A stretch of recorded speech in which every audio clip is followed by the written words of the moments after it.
The original idea for this program was from Lord David Alton, who's I don't know if you've heard of him, he's a member of the House of Lords.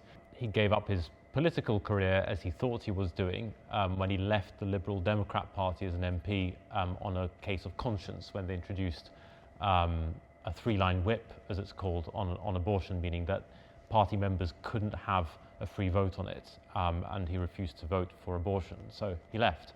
Instead of chucking his career down the drain, what happened is that the then Prime Minister invited him to become a member of the House of Lords for his interest and his expertise in areas around life and around religious liberty, which are two very fundamental human rights. And so ever since, he's been working across the parties in support of human life, of the sacredness of human life, and of the right to religious belief, to practice one's religion freely and without persecution. But what he saw is that what concerned him, I think, is that obviously the beauty of our democratic system is that anyone can stand for Parliament and form part of the government, which is great, and it's wonderful in many ways. But what he saw is that there was no formal training or education or formation or support for people who are going into Parliament.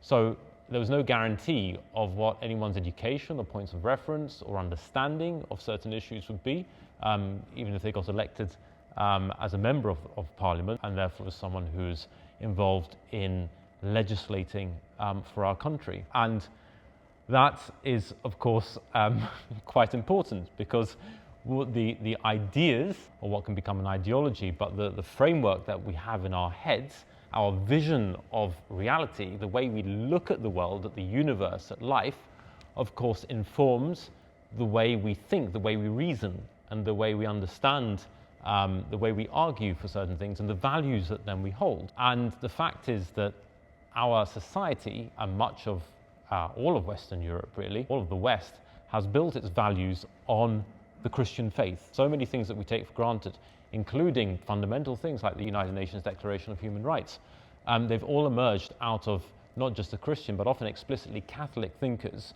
who are standing on 2,000 years of intellectual tradition, complemented by the revelation of God, his full revelation in the person of Christ. And so one of the things that we are keen to help you see, or see more clearly, understand more in this course, is that faith and reason are not two separate things. They are part of the same human experience, and they inform each other.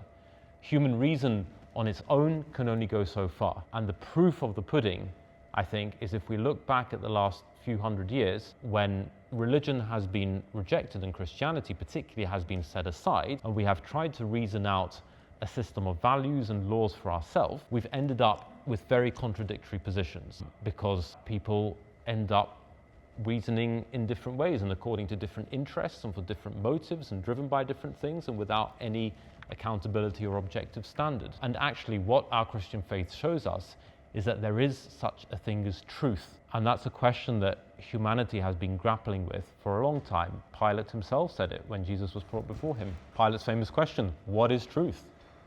It's a question that people have been asking for a long time. And Jesus said, I am the way, the truth, and the life. So we know, as Christians, as Catholics, we know that there is such a thing as truth. It is God, and it is specifically shown to us, revealed to us in the person of Jesus Christ, who became man so that we would know God, so that we would know the truth. And that truth is universal. It applies to everyone. We can't find happiness, we can't find fulfillment, we can't find joy outside of Christ.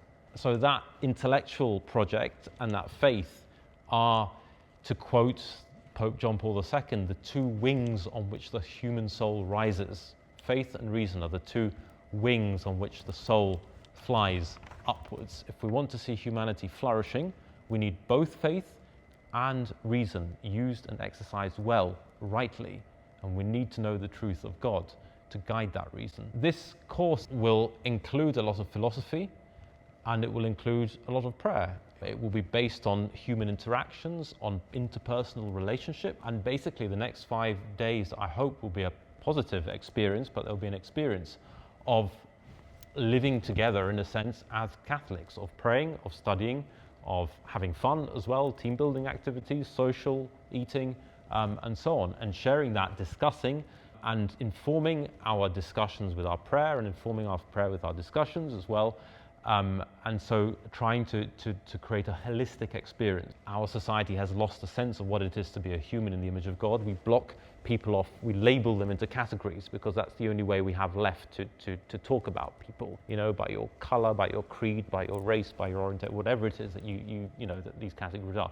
And yet we know there's something much more fundamental than that. So this week will be an experience of Mass in the morning with morning prayer, night prayer, and introducing to other forms of the church's prayer, as also a way of guiding them the study that we do together and all the other activities that we'll do together. Any questions?